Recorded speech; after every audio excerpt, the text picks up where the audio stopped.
Qual foi o seu primeiro grande erro? Aquele que te fez sentir uma vergonha tão profunda que você só queria desaparecer.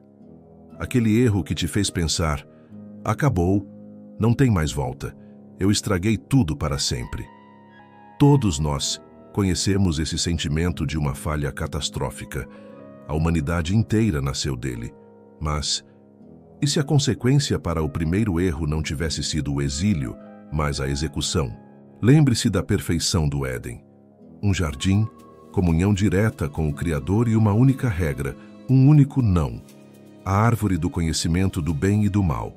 A serpente sussurra a dúvida, a promessa de serem como deuses.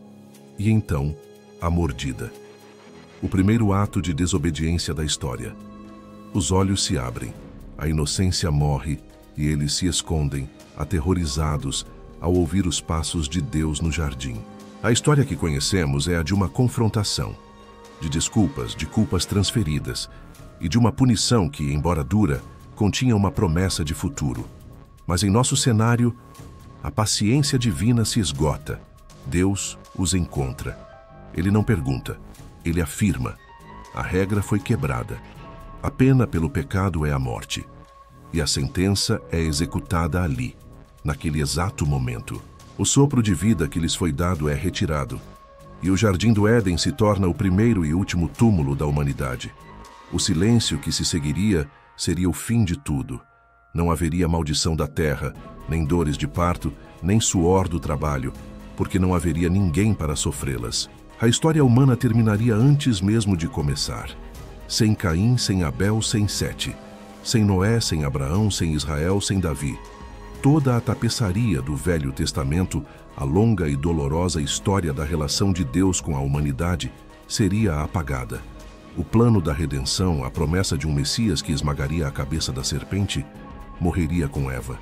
A história de Deus se tornaria a de um Criador cujo magnífico projeto falhou na primeira tentativa e foi descartado.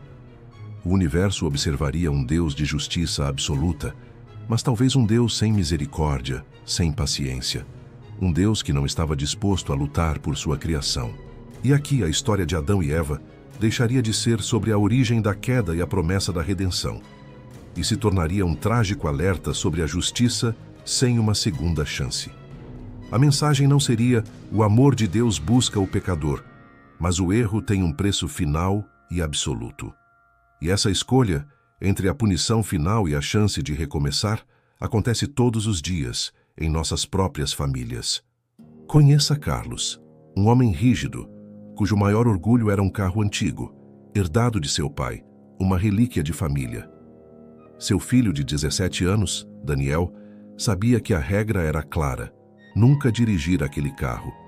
Mas uma noite, movido pela pressão dos amigos, Daniel pegou as chaves. E o inevitável aconteceu. Ele bebeu, correu e destruiu o carro em um acidente. Ele sobreviveu, mas o legado da família virou sucata. Quando Carlos chegou ao local, seu primeiro impulso foi de fúria.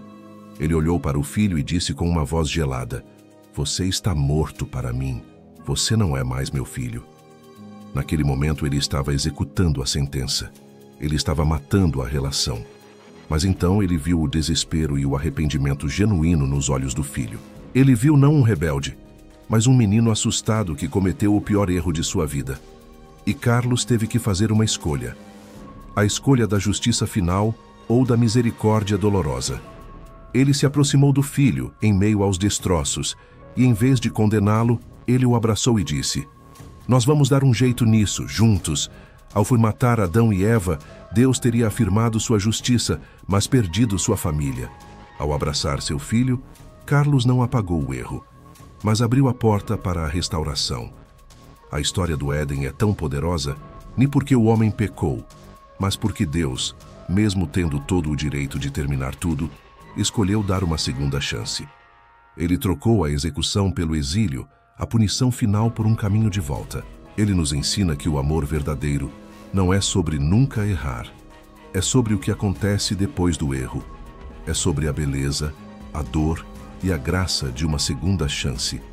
Agora, a reflexão final é para você.